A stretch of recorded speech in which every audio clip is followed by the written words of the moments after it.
I'm sure most of us can remember a time in our lives whenever you followed the crowd, even though you knew what you were doing was wrong.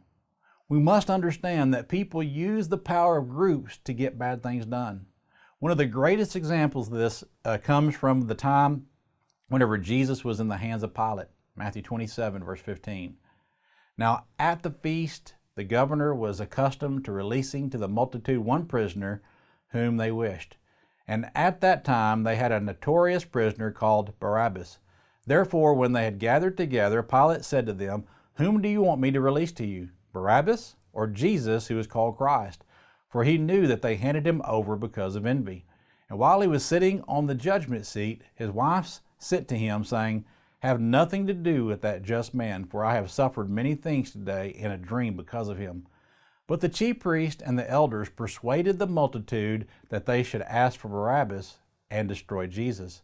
The governor answered and said to them, "Which of the two do you want me to release to you?" They said, "Barabbas." Pilate said to them, "What then shall I do with Jesus, who is called Christ?" They all said to him, "Let him be crucified." Then the governor said, "Why? What evil has he done?" But they cried out all the more, saying, "Let him be crucified." Jesus was innocent, but all it took was some of these elders and chief priests to plant the idea in their heads that Jesus needed to be put to death. And before you know it, all of them were screaming the same thing: "Crucify him, crucify him." At the time, many of them joined in, not really knowing why.